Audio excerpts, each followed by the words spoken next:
Bismillahirrahmanirrahim. Assalamualaikum warahmatullahi wabarakatuh. Innal hamdalillah nahmaduhu wa nasta'inuhu wa nastaghfiruh wa na'udzu billahi min shururi anfusina wa min sayyiati a'malina. Man yahdihillahu fala mudilla lahu ومن يضلل فلا هادي له أشهد أن لا إله إلا الله وحده لا شريك له وأشهد أن محمدا عبده ورسوله لا نبي بعده اللهم صل وسلم وبارك على محمد وعلى آله وصحبه أجمعين. Kaum muslimin wal muslimat, sidang jemaah solat zuhur Masjid Al-Ihsan Islamic Center Bangkinang yang dimuliakan oleh Allah Subhanahu wa taala.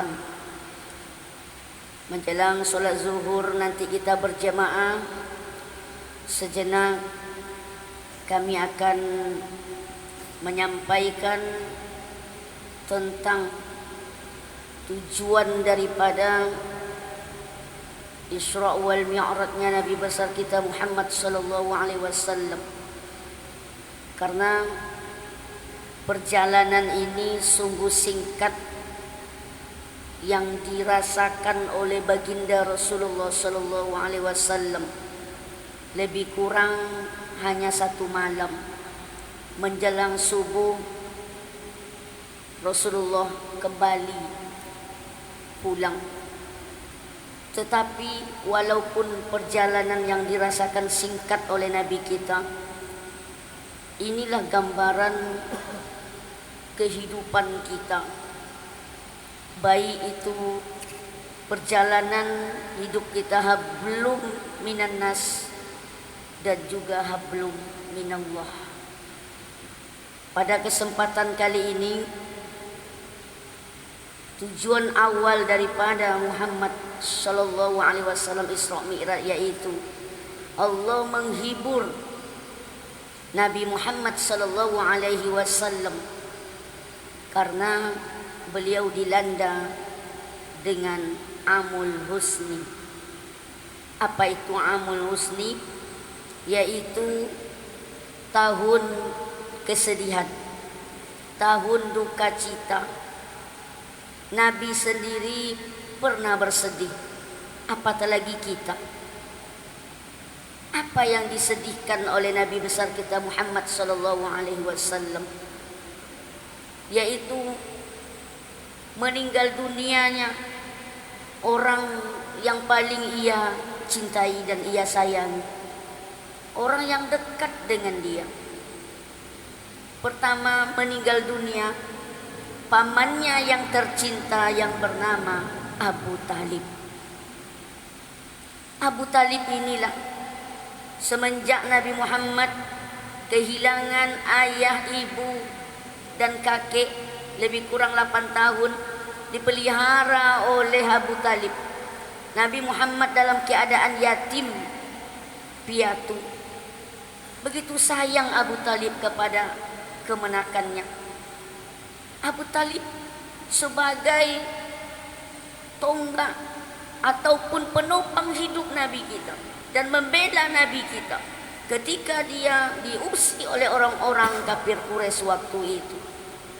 Dan Abu Talib pun mengajari Nabi Muhammad berdagang hingga Abu Talib mengantarkan Nabi Muhammad sampai ke jenjang pernikahan dengan Siti Khadijah.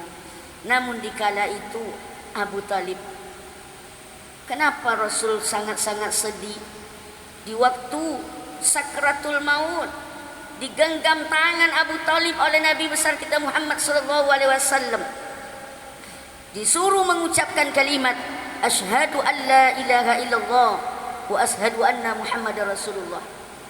Tetapi Abu Talib tak bisa mengucapkan.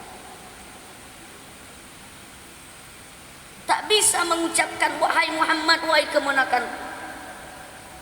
Kenapa tidak bisa? Surah Al-Baqarah Ayat 7, A'udzubillahi minasyaitonirrajim.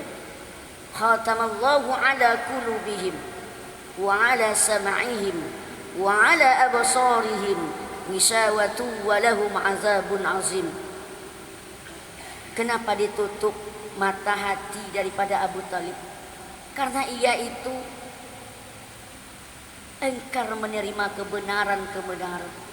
Padahal sudah disampaikan oleh Nabi besar kita Muhammad sallallahu alaihi wasallam, wahai pamanku, ini ajaran yang benar, ini Islam. Nabi yang menyampaikan kepada pamannya sendiri, orang yang dekat memeliharanya, tetapi tidak diberikan hidayah oleh Allah, ditutup mata hatinya oleh Allah Subhanahu wa taala. Kalau kita bawa kepada kita mungkin jauh dari Nabi Muhammad, dari keturunan Nabi. Tidak ada apa-apanya berhubungan dengan Nabi secara nasab. Jangan sampai mata hati kita ditutup oleh Allah Subhanahu wa taala untuk menerima kebenaran-kebenaran keislaman. Kembalilah kita bertaubat kepada Allah Subhanahu wa taala. Ingat kaum muslimin muslimat yang berbahagia, penghuni sorga itu kebanyakannya adalah orang-orang yang pendosa, yang bertaubat. Sekali lagi, orang-orang yang pendosa bertaubat. Bukti nyata siapa kaum muslimin wal muslimat yang berbahagia? Kami sendiri menyaksikan ketika di Masjid Nabawi, di samping Raudhah itu, makam Nabi Umar bin Khattab, Abu Bakar As-Siddiq. Di samping Nabi itu Umar bin Khattab. Orang-orang yang pendosa, tidak ada lawan tandingnya dengan kita. Semua maksiat ia lakukan. Semua maksiat ia lakukan, tetapi alhamdulillah dia diberi hidayah oleh Allah Subhanahu wa taala dalam keislaman. Makamnya sekarang, kuburannya sekarang berada di samping Nabi besar kita Muhammad sallallahu alaihi wasallam. Mungkin awak tidak ada sekeras hati daripada Umar tu bapak ini. Tidak ada mungkin maksiat awak yang lakukan, yang pernah dilakukan oleh Umar. Untuk itu mari sama-sama kita bertaubat. Itu yang pertama, kejadian yang disedihkan oleh Nabi besar kita Muhammad sallallahu alaihi wasallam, pamannya pulang dari pemakaman, istrinya sakit-sakitan di usia 65 tahun. Khadijah waktu itu tetap bersama Nabi besar kita Muhammad sallallahu alaihi wasallam. Khadijah inilah orang yang membantu Nabi dalam memperjuangkan agama Islam. Tentunya ia sangat bersedih kehilangan istrinya yang tercinta. Hilang tulang rusuknya sebelah. Mungkin timbul pertanyaan, apa betul ditangisi oleh Nabi besar kita Muhammad?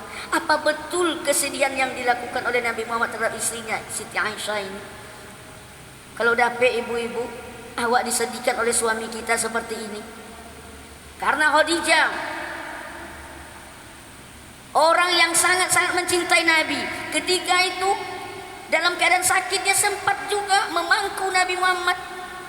Setelah itu Nabi Muhammad tertidur, menangis. Khadijah meneteskan air mata, membasahi pipi Rasulullah sallallahu alaihi wasallam. Bangun Rasulullah, ya Khadijah, kenapa engkau menangis? Mungkin engkau menyesal bersuamikan Muhammad. Dulu hartamu banyak, 2/3 kota Mekah ini adalah hartamu. Tetapi di usia senja, hartamu sudah habis untuk memperjuangkan Islam. Sekarang baju yang engkau pakai saja tambalnya 83 tambalnya. Nauzubillah. Mungkin bapak, istri kita takkan mau memakai baju yang bertambal. Sedangkan ketinggalan model saja dia ngamuk-ngamuk kepada kita. Itu zaman sekarang. Nauzubillah. Wah ibu-ibu, jangan kita ikutkan tren-tren sekarang. Tengok Khadijah.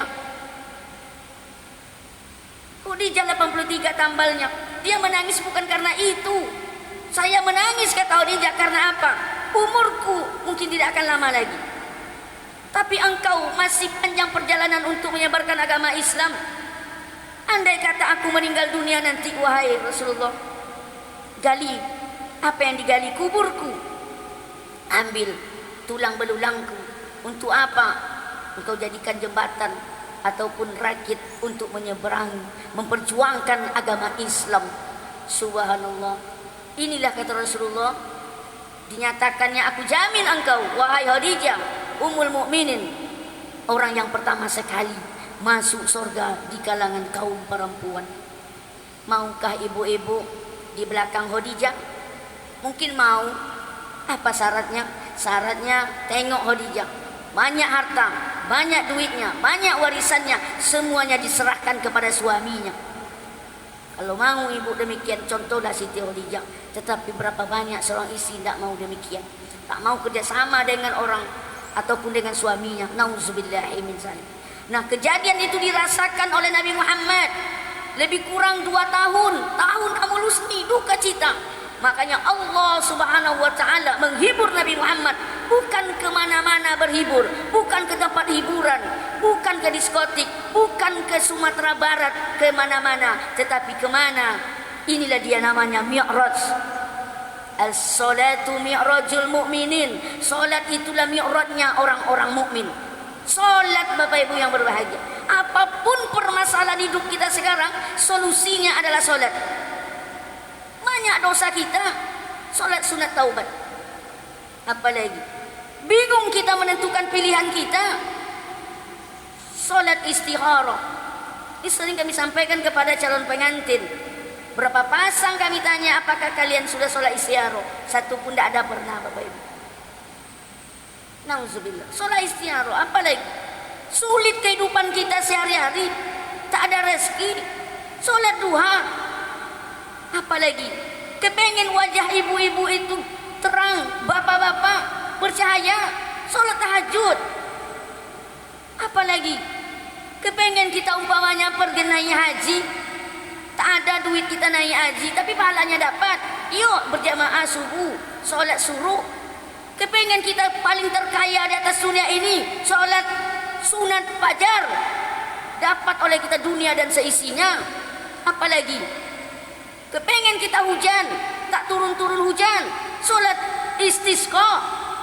Semuanya, apapun permasalahan di atas dunia ini, solusinya adalah solat. Itulah as-salatu mi'rajul mu'minin. Solat itu mi'rajnya orang-orang mukmin, bercakap-cakap, berdialog kita dengan Allah dalam diskusi. Kalau kita baca Al-Fatihah itu Allah menjawab, Bismillahirrahmanirrahim, Alhamdulillahi Rabbil Alamin. Hamdani abdi, kata Allah, hambaku memujiku. Ar-Rahmanir Rahim, asna alayya abdi, hambaku menyanjungiku. Ila akhir ayat, sampai akhir ayat. Makanya sampaikan kepada anak-anak kita, solat, solat, solat. Nak, jangan pernah kita tinggalkan solat. Bagaimana caranya? Banyak-banyak doa, Bapak Ibu. Kalau anak kita tidak solat, kan ada dalam surah Ibrahim ayat 40, Bismillahirrahmanirrahim, Rabbi ja'alni muqimas sholah wa min zurriyati Rabbana wa taqabbal du'a. Ya Allah, jadikan diriku orang-orang yang mendirikan solat dan termasuk anak-anak keturunanku. Ya Allah, kabulkan doa kami. Perbanyak doa itu, Bapak Ibu.